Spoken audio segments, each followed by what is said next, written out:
From outlaws to hot rods to reimaginings to rally cars to roof to bespoke builds, it seems like everyone has their own thoughts about what their ideal incarnation of a 911 should look and drive like. And independent Porsche specialist RPM Technik is no exception. Its CSR programme began not with old air-cooled 911s but with 996s, before moving on to 997s, like this one.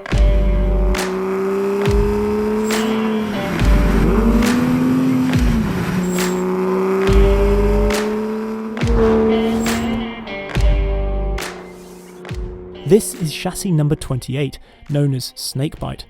Based on a Gen 1 997, it represents RPM's current CSR thinking, and apparently its creation can be distilled into 3 strands.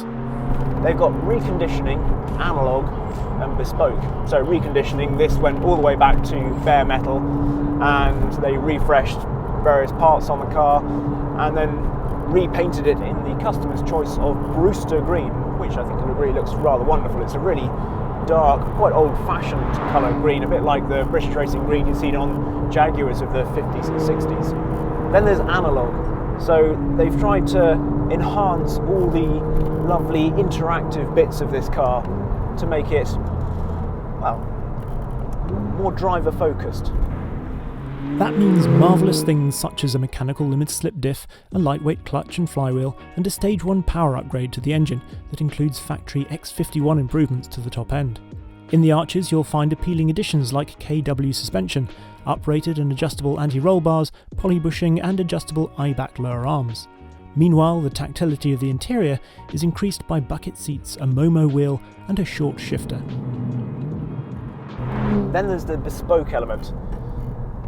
So the customer can really choose exactly how, obviously, they want the car to look inside and out, but also how they want the car to feel. Do they want it more road orientated? Do they want it more track orientated? And that's where RPM gets Tim Harvey involved to help set the car up. Oh, and just to make every CSR stand out, they all get a ducktail, a carbon fibre one no less, taking 6 kilos off the rear end. You'll also notice that this car has an Aero Kit front bumper and a GT3 rear bumper with a centre exit exhaust. Before we talk about this specific car, I wanted to talk about the 997 in general because I find it fascinating how different generations of 911, or other cars in fact, go in and out of fashion and popularity. The 997 is no longer the old 911 because now the 992 has come out. The 991 is now the old 911, and the 997 is a modern classic, I think. Now, I've got a bit of a soft spot for 997s.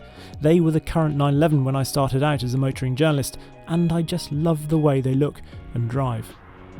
I think the size of the 997 is just so right. We've got this wonderful 6-speed manual gearbox, and of course, hydraulically assisted power steering. As good as electric systems are now, there is no doubt that the best hydraulic systems just keep up a more constant conversation. This really does feel like an analogue 911. The fact that you just feel the push at the front, but then that lets you work the rear as well through the corner. And it's not at big speeds, it just feels so interactive all the time. Before you all go rushing for the classifieds, it would be remiss of me not to mention the problems that some Gen 1 997s are afflicted by, namely bore scoring and failure of the intermediate shaft or IMS bearing. This is not the time to go into details, and it doesn't have to be a deal breaker, but it's worth flagging up. All I'd say is just do your homework before you buy one. But enough of 997s in general, what of this CSR Snakebite in particular, with all its modifications? The end result is a car that I think is hugely appealing. The look of it is nicely understated. The paint is wonderful. The wheels, these HRE wheels which come from America, are forged wheels and they're not cheap, but in Vice Gold.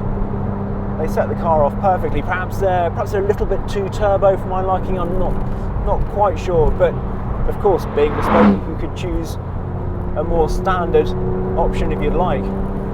the feel of the car to drive overall, well, they wanted something that was a bit more GT than a GT car, I suppose, because you might think this is a sort of a poor man's touring, but it's definitely not quite as edgy perhaps as a GT3.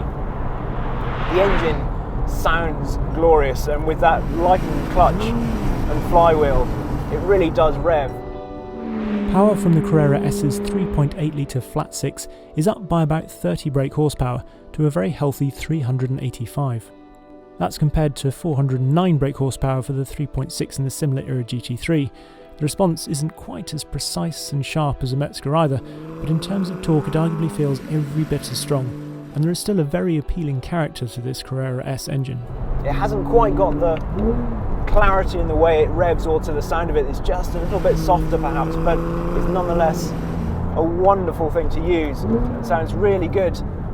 Actually in the mid-range, you don't have to rev it out to get the best sound out of it. The handling is definitely much sharper than a standard 997, but it's just got a lovely amount of grip. Enough, but certainly not too much. The damping is excellent from those KW dampers. Again, rounding off the bumps, but leaving you very much in contact with the road. I drove down to these roads today for 3 hours on the motorway, and it was absolutely fine. I will happily drive back again this evening. I want to just slow down for a moment and talk about the interior of this car, because I find it really interesting what they've done here. Obviously we have the Recaro seats and it's all been beautifully trimmed. You can still see sort of the marks of the fact that this is underneath a car that's done 120,000 miles, but they've made a great job of actually making this feel extremely modern. And I think it's just the little things. So the gear knob, the fact they've taken out the sat-nav and radio from here, so suddenly it looks like a 991 Touring with the PCM delete, and the steering wheel. You take those things out and suddenly it feels like a very, very modern car, except with a beautiful array of 5 completely analog dials. Incidentally, the reason that this car is called Snakebite is because originally it was going to be green outside and then trimmed purple on the inside, before somebody decided that was perhaps not a brilliant idea. For those unfamiliar with the name, I should mention at this point that a snakebite is a type of drink. It is composed of half lager and half cider, and generally results in a sense of deep regret. Technically, to get the purple colour in the drink you need to add a dash of blackcurrant to make it a snakebite and black, which is also known as a diesel. I don't think CSR diesel would have sent out the right messages though.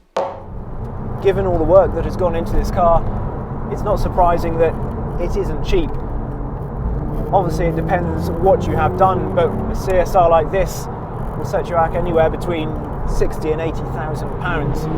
And the elephant in the room, I suppose, is the fact that a GT3 of the similar era could even cost you a bit less than that.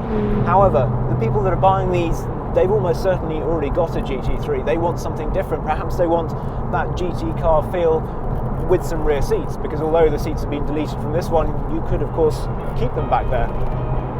And whereas you might feel guilty about putting too many miles on a GT3 or tampering with its originality, there is no such risk of remorse with one of these. Overall, as with so many of these sort of bespoke builds, I suppose, I love the fact that they make you think, what would I do? Perhaps I'd get the Pasha seats instead of the Pepita Tartan. Perhaps I would go a bit more track focused. Perhaps I'd have it in mint green instead of Brewster green. Above all, it's made me want a 997 again. Perhaps with a few modifications though.